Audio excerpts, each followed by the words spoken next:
Welcome back to Drafting the Past, a podcast about the craft of writing history. I'm Kate Carpenter, and today I'm joined by historian, writer, and podcaster Dr. Neil J. Young.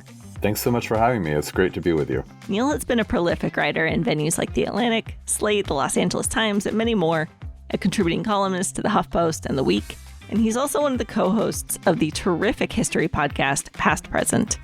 He also helped to create and produce the podcast Welcome to Your Fantasy with historian Natalia Petrzela, who was on an earlier episode of the show. Neil is the author of 2 books. His first was We Gather Together, The Religious Right and the Problem of Interfaith Politics.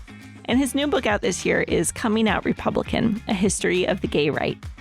I thought this book was fascinating, terrific, and I was excited to have the chance to talk with Neil about how his oral history interviews changed the project, what differed between his first and second books, and how he wrote a history that was driven by character. Enjoy my conversation with Dr. Neil J. Young. I guess I would start it in graduate school, although my mom has these things that I wrote back in first grade, these stories I wrote about bunnies and squirrels.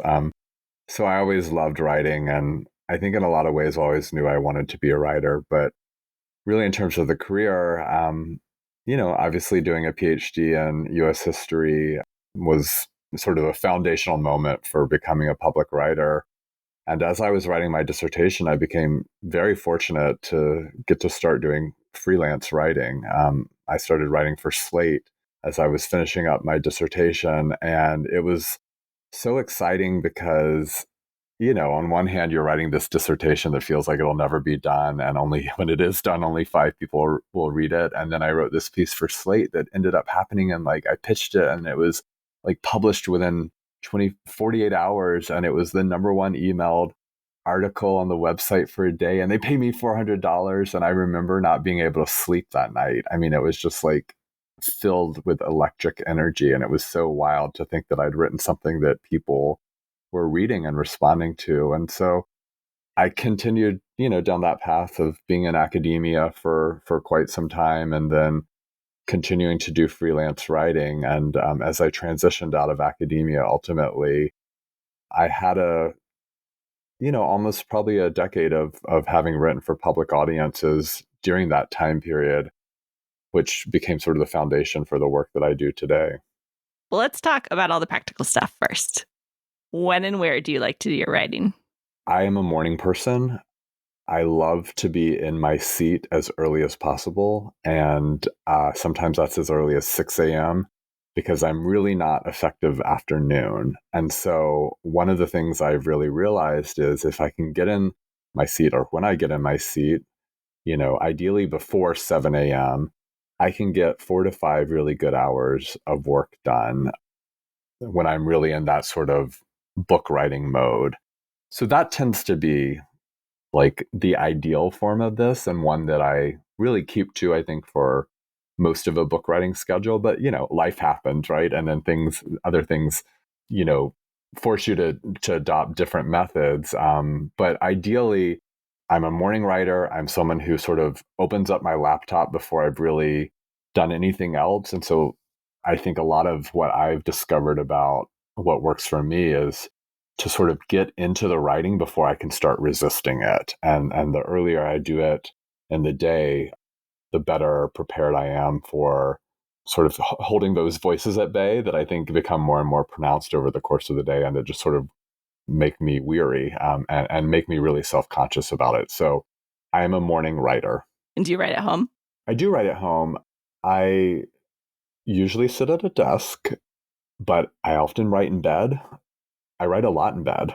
I would say that my first book, I wrote maybe even close to half of it in my bed or on the couch. Not good for my back and my neck. But I had dogs. My dog just passed recently, but I usually like to be next to them. And oftentimes that was best in bed or on the couch, but almost always at home. When I was actually writing this book, I mean, most of this book that just came out, or a good chunk of it, was written during COVID, which posed its own challenges that I think we'll probably get to talk about. But when I was finally able to get out of the house, I actually ended up joining WeWork for 3 months. They had this 3-month trial offer, which was like 50% off. And there was a WeWork almost really at the end of my block, where I live in Los Angeles. And I did that for 3 months. It was great. Again, it was just sort of nice to get out of the house after being quarantined. And it was sort of nice to work in a different setting. But as soon as those 3 months were up, I didn't choose to extend my membership. I was pretty excited or happy to get back to home. I'm not someone who really likes to be at the library or at the cafe or those sorts of places that I think a lot of people enjoy writing. I like to write at home in a fairly quiet and undistracted space. How do you organize yourself? Are there tools that you use? Everyone laughs. Oh, well, I'm glad to hear that, because I have this idea that everyone else is organized and I'm not. I've come to find out that is not the case. But I do find myself just so intimidated and really guilt-stricken by those people who post like on Twitter about their organizational practices that involve like spreadsheets and like all these apps that I just cannot do that. I work with paper. I print out like all those archival materials that I've, collected and made into PDFs. I almost always print them out and spread them around on the floor and put them in piles. I'm just a very tactile person and very visual.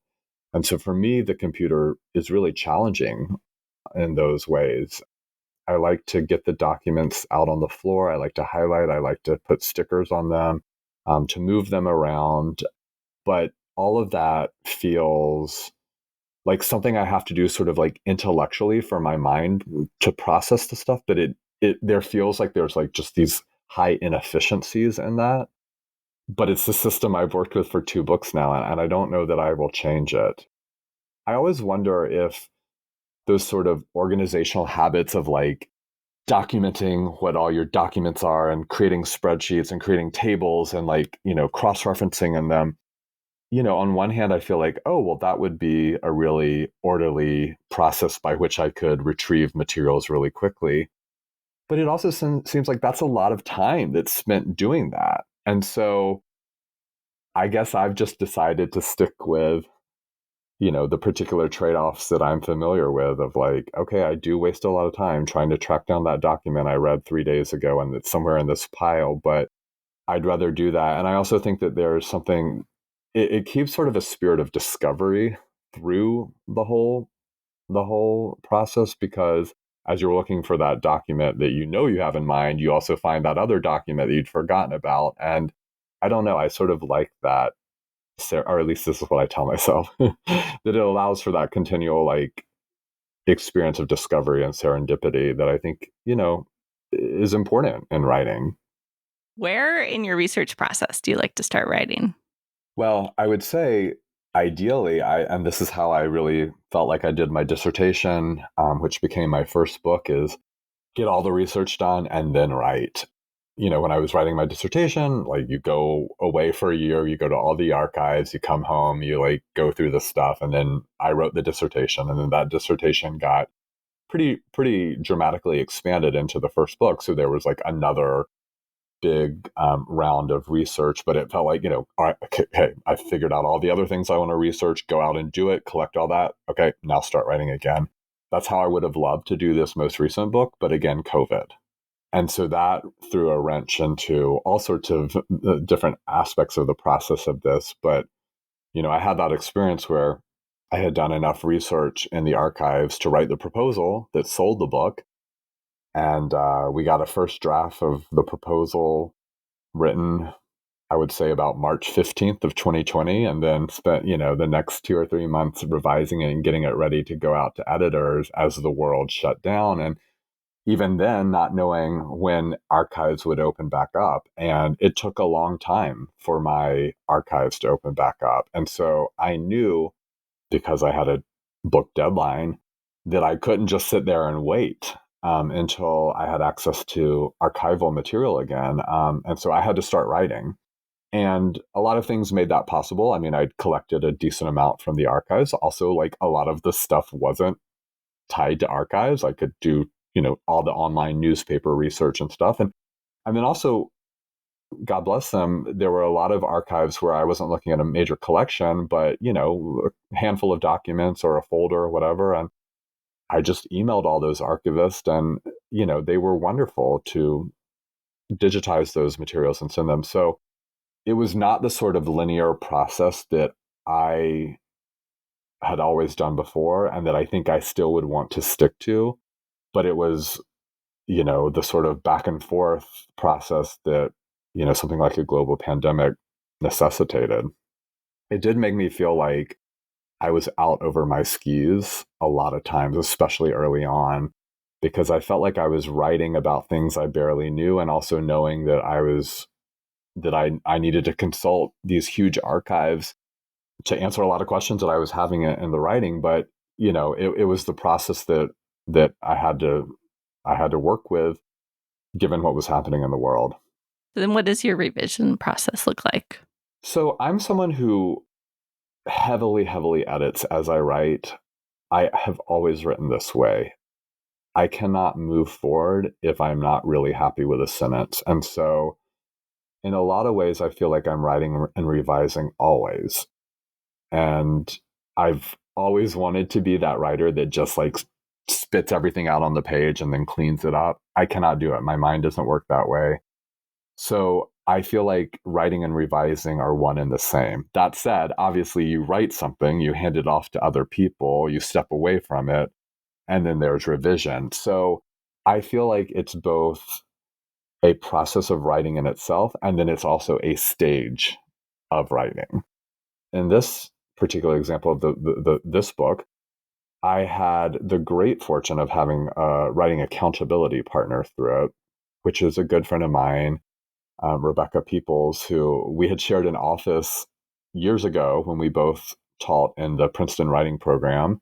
And as I left academia, she went the administrative route and is a dean at Princeton. And she had reached out to me sort of at the beginning of the pandemic and was just like, hey, I'm working on a project. Would you want to be a writing accountability partner? And it was wonderful. I can't imagine having written this book without Rebecca's help, reading every page and reading, chapters multiple times. And so that also brought in another element of revision through the process, because unlike really almost anything I'd written before, where I'd sort of like done it all by myself and then handed it over to people, I had this, constant companion who was reading things as they developed and helping me rethink and revise as I was drafting.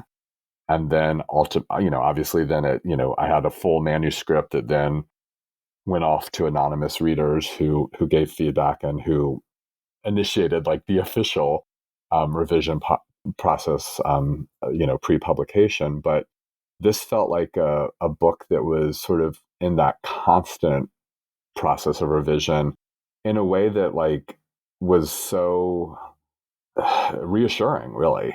Especially, again, as we were in such isolation in that moment. I mean, I think it was really meaningful to have like this Zoom connection across the country with a wonderful intellectual partner when, it felt like everything else was cut off to us. You've touched on this in a few ways in terms of the impact of COVID, sort of dissertation versus second book. But what was the writing process like for the second book compared to the first book? Did you change your approach?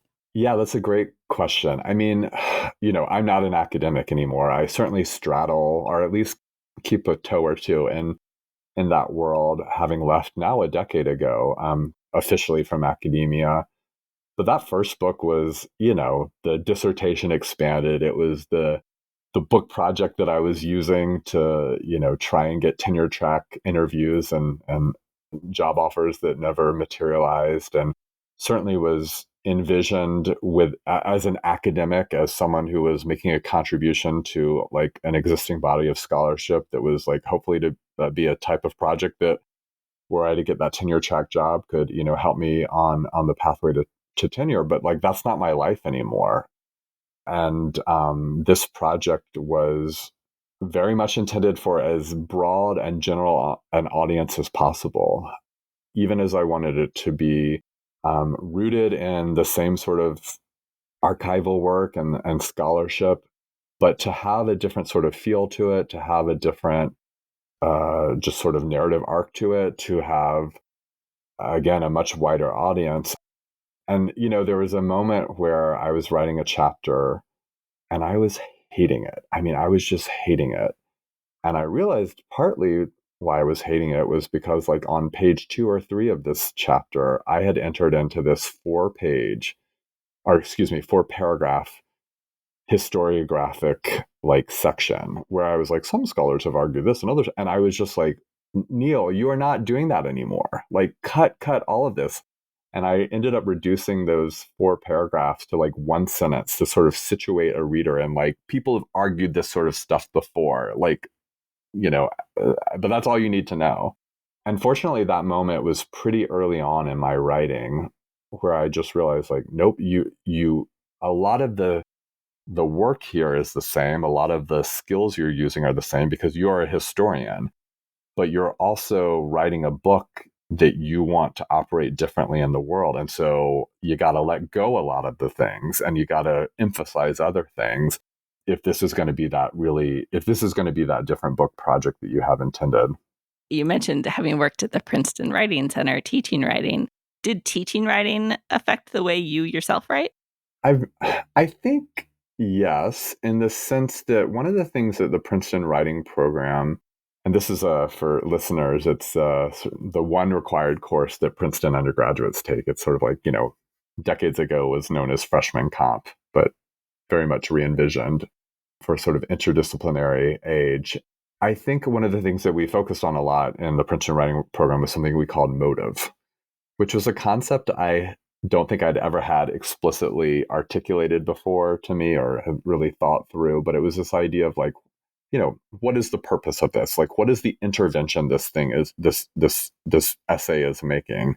And again, as scholars, I think, we know that, like, that's something, that you're supposed to have at the heart of your work. But in making it so explicit to those undergraduate students, to those first year college writers, I think it has made it as a much more dominant concept in my own writing. Like, what is this thing doing, and how do you go about doing it? And is it how you set up a sort of scholarly intervention? Is it how you set up, a correction to things that have been gone before? Is it how you introduce evidence and why that matters for the particular sort of purpose of this piece itself? I think that is probably the thing I really carry with me from that experience. I was curious how you ended up deciding to publish this book with Chicago Press.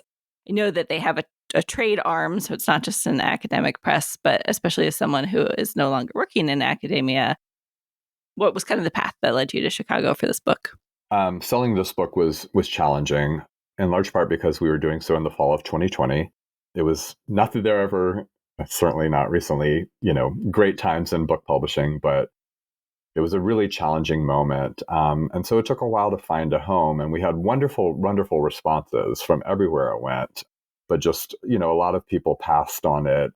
But of those who gave offers, Chicago's was really just the one that sort of financially and intellectually just was the right fit for me.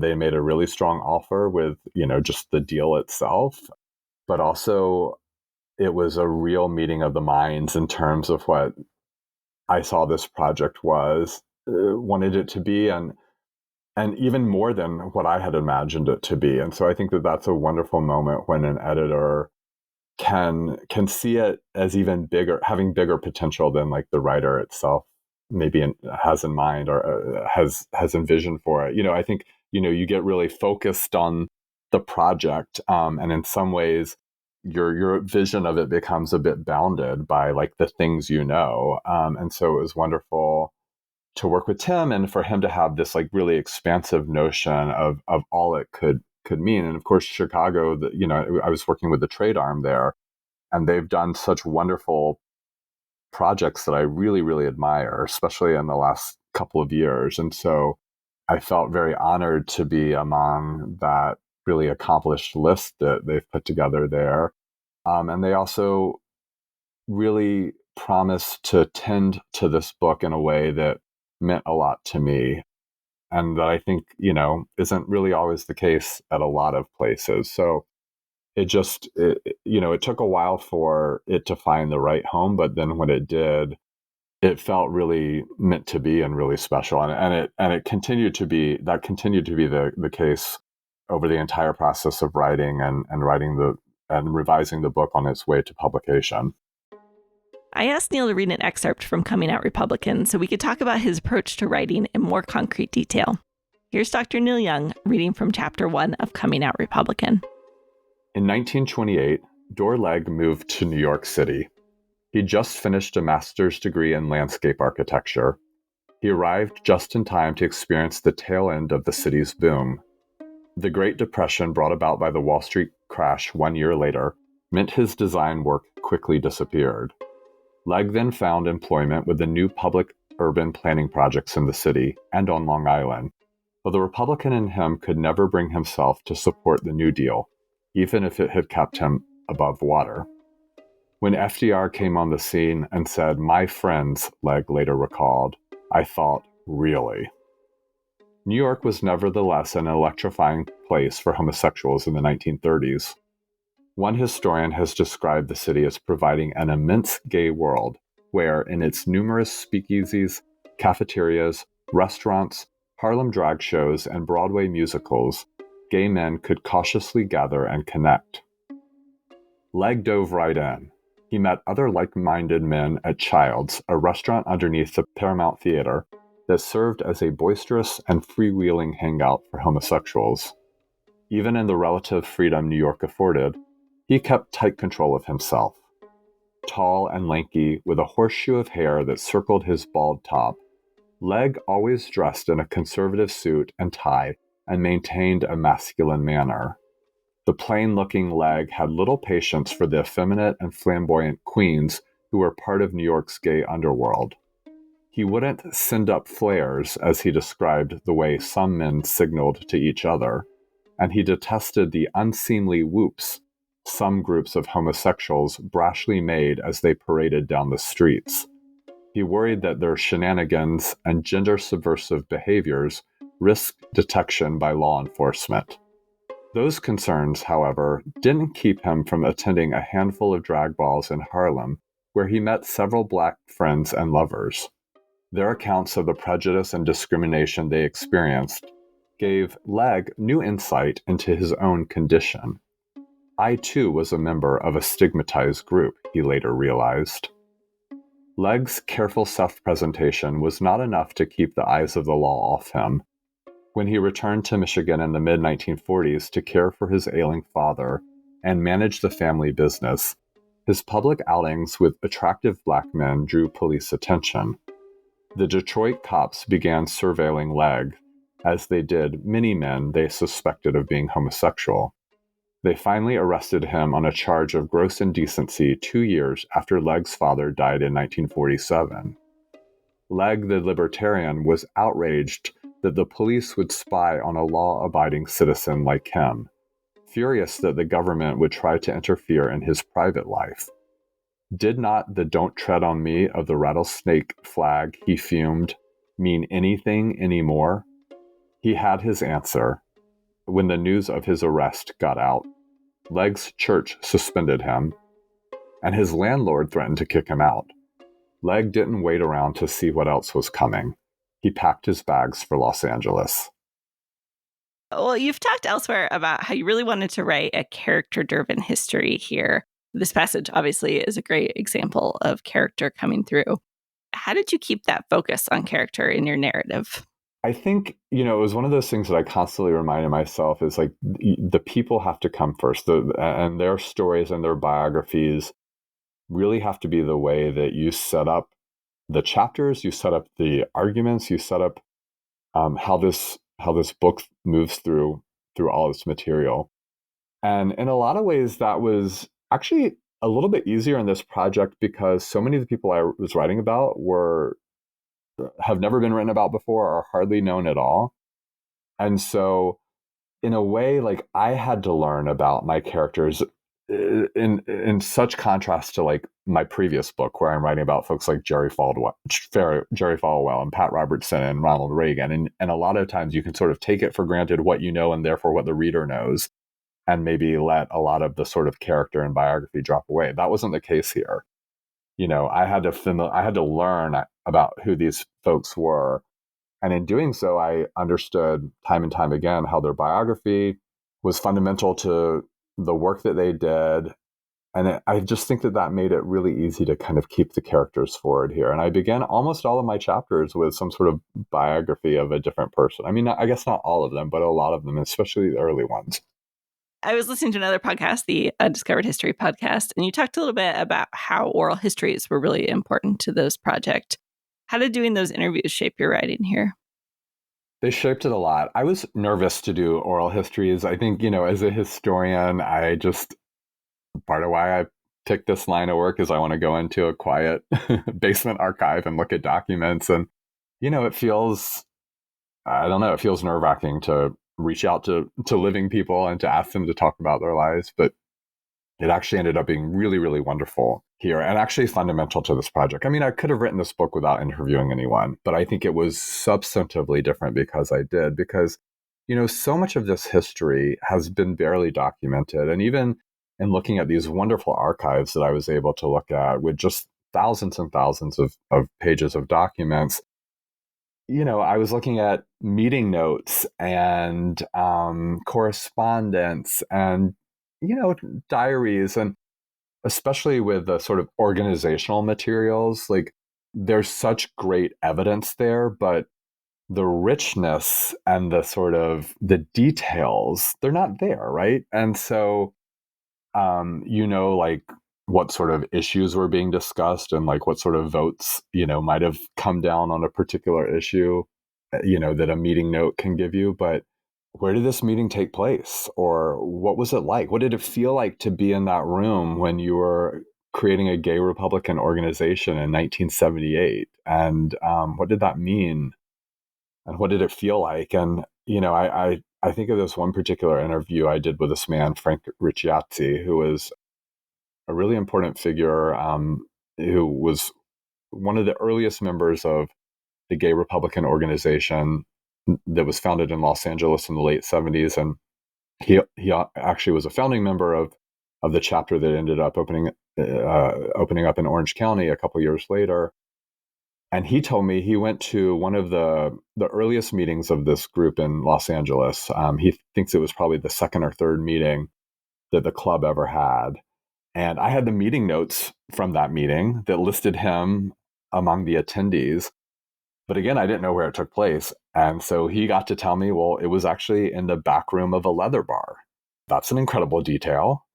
And then he told me this story about driving from his home in the suburbs outside of Los Angeles. He'd found out about this through a friend, one of his few friends that even knew that he was gay at the time, but then also knew that he was a Republican. And so he'd made his way to this meeting in the heart of Los Angeles. And he told me he parked his car several blocks away from the location spot because he wanted to make sure that there weren't any police cars outside of the bar. And so he was going to walk down the street as if he was just strolling through the neighborhood. And if he saw, police cars on the street or like someone outside the building that looked suspicious, he was just going to keep walking. And he didn't, but, so he entered the building and went to the back room for this meeting. And all of that stuff I would have never known.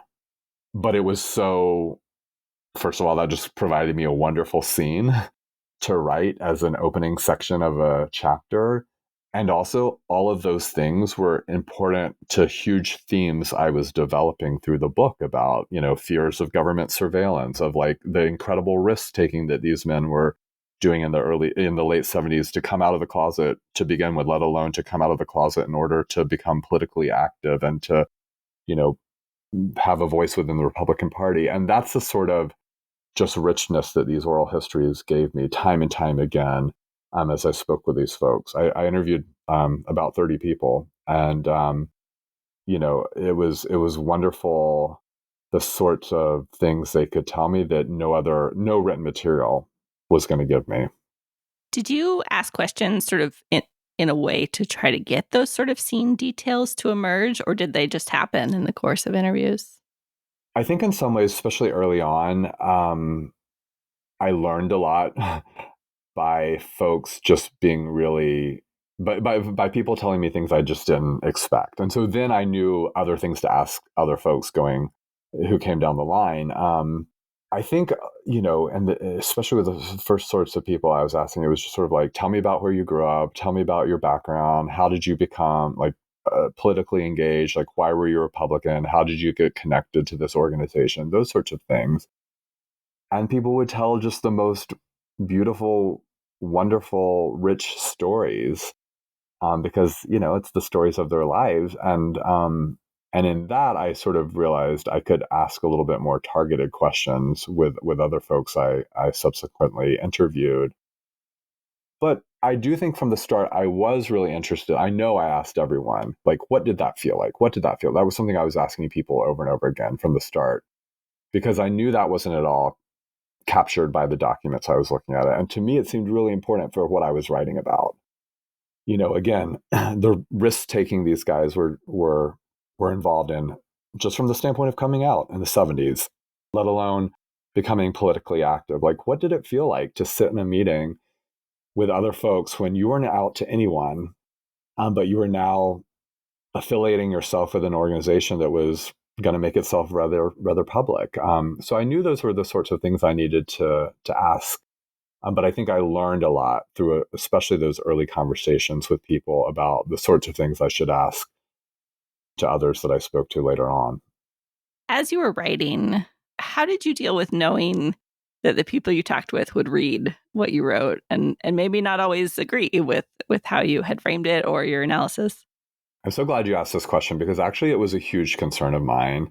I think it sort of goes back to what I was saying about being a historian, wanting to work with documents of people that, like, as a modern American historian, I've definitely written about a lot of the people I write about are still alive, but it feels one thing to write about people who like are alive and may or may never know that you've written about them. It's another thing to ask people to tell their stories to you and to take time out of their lives to like entrust you with this stuff, and then for me to do maybe something different with it than they expected, or to use it as a part of a project that maybe doesn't align with their sense of things, right? So I was really nervous about that. And it was so interesting because through this process, I mean, one of the overwhelming assumptions about me, and this continues as the book is now out there in the world, is that I am a gay Republican, and I am not. Coming out Republican is not the title of my memoir, right? And so that's been its own sort of interesting challenge. But, and I definitely didn't ever do anything to make that unclear when I was reaching out to subjects. At the same time, I didn't say, like, I'm not a gay Republican. I just said, I'm a historian who's writing about this. And I think people had all sorts of assumptions about whether or not I was one of them. Especially because a lot of the interviews I had came by way of other people, right? Like I would interview one person and that person would vouch for me to a group of other people. And that was a wonderfully important way of getting a lot of people to agree to being interviewed. But I had no idea what sort of assumptions they had about why I was doing this. And so I did worry about that. And in fact, in one of these interviews I interviewed this man. We talked for like an hour and a half. He was this very older man because he had been involved in the organization since the 70s, and he was wonderful, absolutely wonderful in the stories he was telling me, and just like the generosity of his like time and his knowledge and his experience. And at the very end he said, something like, thank you, I'm so glad that you, a gay Republican, are finally writing our history. And I said, oh, I just have to let you know, like, I'm not writing our history. I'm not a gay Republican. But I intend, and he was like, oh, okay, I just, it wasn't like he was suddenly questioning his involvement in this or regretting that he'd talked to me. But I think again it was just he had assumed that, and then he said, well, then he appreciated all the questions I'd asked and sort of the generosity I'd shown him and the interest I had in his life. And I think, like so many of my folks, are probably really used to speaking to journalists, and by nature of their politics they have a certain suspicion and skepticism about the media, to begin with. So I think like not being in their mind a journalist, but being a historian, although certainly I think a lot of them have their thoughts about academics, but I think they got from our experience that this wasn't a hatchet job I was after, that I really wanted to hear what they had to say. Now, again, I still worried about what I was going to write. And I do wonder if I sort of softened some things through it. It was something I thought about a lot. And I don't think I softened anything. I don't think I pulled any punches. But what I do think is, and I'm glad I did this, I think I constantly tried to show as like fully realized and as complex of either a biographical, account of these people or their actions and motivations as I could throughout the book.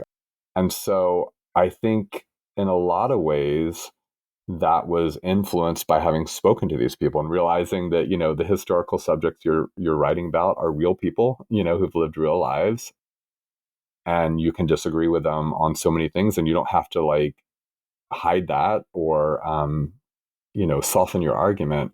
But there are ways that you might characterize them that actually enhances the argument, because it treats them as sort of fully developed people who are making their own sort of complicated choices and decisions through life. And so I was really nervous about it, and I was especially nervous about it when the book came out.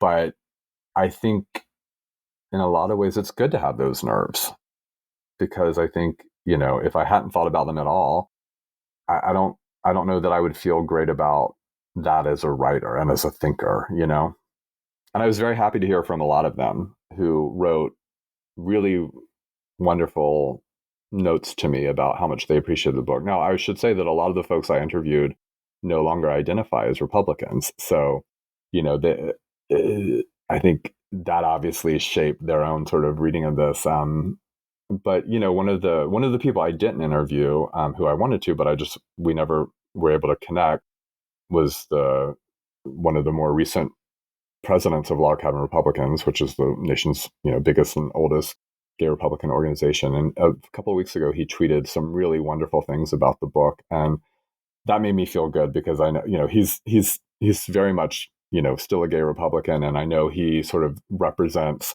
a lot of the folks I was worried about and haven't necessarily heard from, and I hope that sort of speaks to how my book is being received, in those circles. So I will confess here that I am usually not a big political history person. I often find it kind of dry, but I do not find this book dry at all. It's really compelling, so fascinating.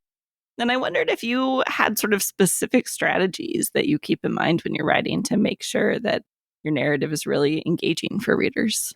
Well, thank you for saying that. That means a lot to me.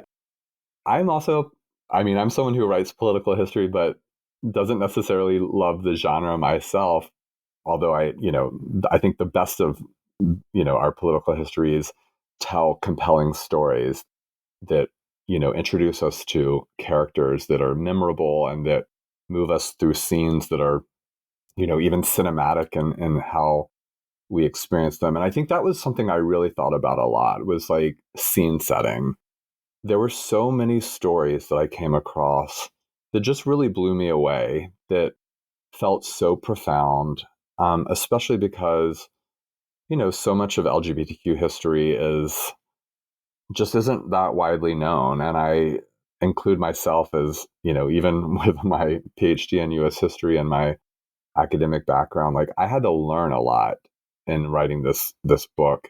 But I think that the thing that I was constantly keeping in mind was just like, how do I set up these scenes that introduce like narrative tension, or that like have this sort of like propulsive energy to them, that like moves a reader through a moment in time that really is gripping, and that like they want to like find out what happens next, but also then sets up the themes of that chapter or that section that like allow me to start building an argument.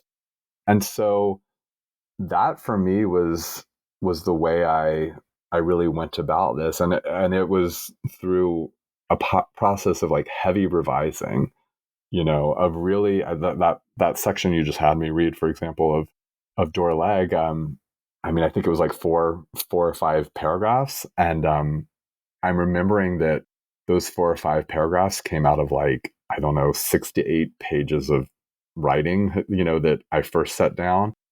And it's like, okay, no, instead of like doing this long biography of him, how do you tell a story about him that actually communicates all this information, but in a way that feels like it feels much more narrative. And so it was a lot of like revising, cutting, like moving things around to make something that I like hope felt page turning. And I read a lot of fiction while I was writing this book. And I'm not a huge fiction writer. Reader, excuse me. I'm not a fiction writer at all, but I'm not a huge fiction reader. Like I love my nonfiction. But again, partly because I think that so much of this was done during COVID, I was reading a lot of fiction and very mindful of the way that stories were built through novels and how chapters were begun and ended and the sorts of things you sort of want to set in motion that connect you to the next chapter and the other things you want to tie up. And I think, and also Netflix, I mean, I was watching a lot of these short series shows and thinking about how you begin and end chapters.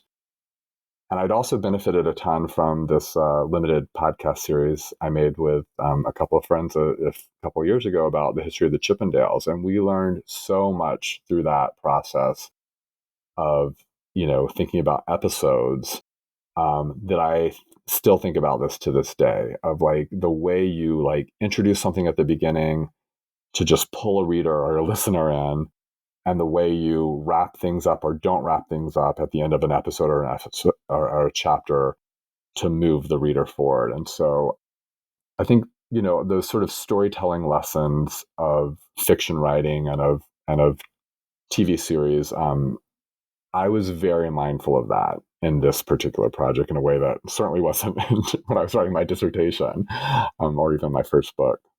It's super helpful that you mentioned podcasting, because I also wanted to ask a little bit about your work on the Past Present podcast. So in case there are listeners who don't know what that is, I hope there aren't, but it's this wonderful podcast you've done with Natalia Petrzela and Nikki Himmer. I know it's on hiatus now, while you kind of like reimagine the future, but I was wondering how that work and sort of your conversations through the podcast influenced your writing of this book.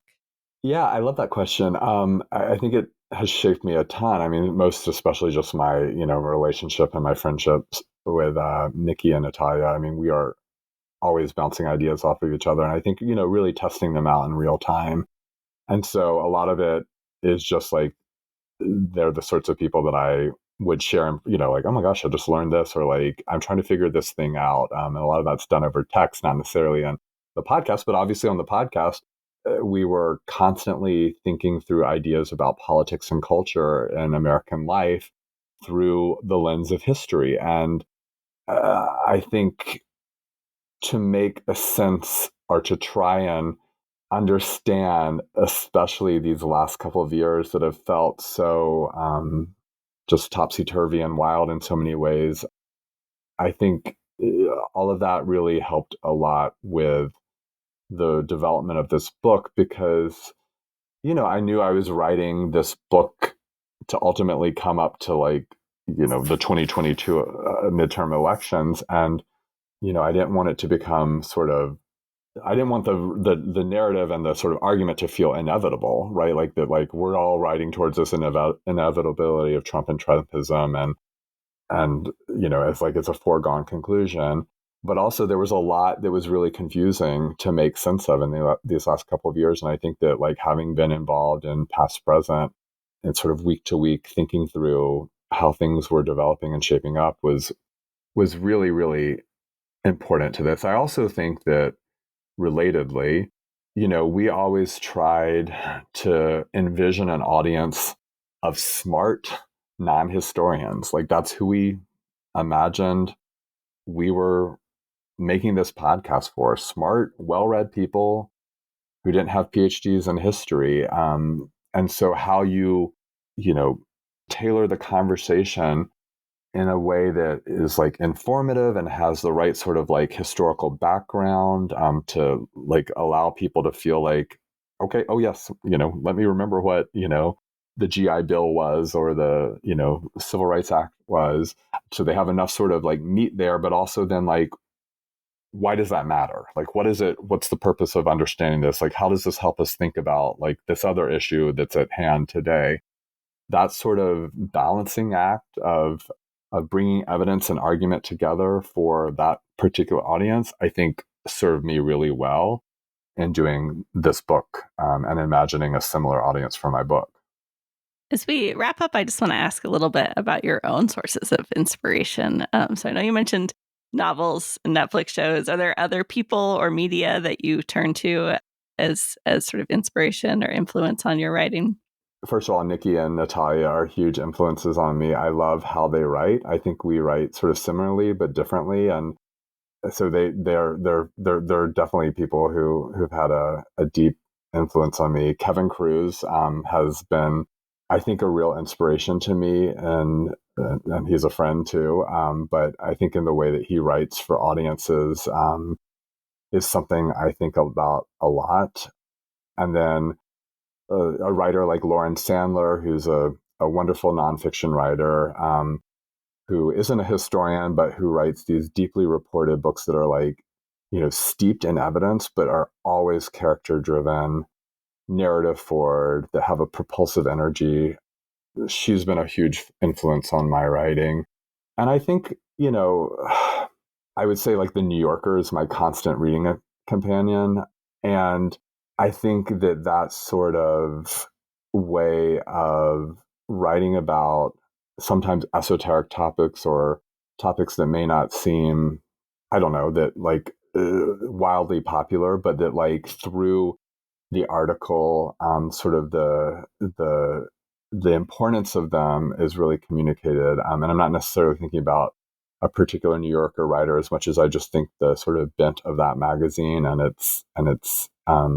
it's what its essays do is a big influence on me. And I do want to really continue to just immerse myself in fiction, because, as I said, I think I stepped away from reading fiction for almost like 20 years. I mean, really, I would read a novel here or there, but it was in the last couple of years that I just really became a full-fledged, a deep fiction reader again. And I'm excited to just learn a lot more from the genre as I go forward, as a nonfiction writer.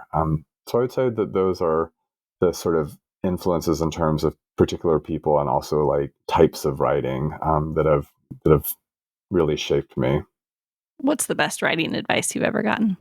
The best writing advice I've ever gotten is something that actually came from Kevin Cruz. Something he shared. I believe he shared it on Twitter years and years ago, and I saw it and I saved it, and I look at it constantly, which is this short little uh, paragraph from the writer Gary Provost.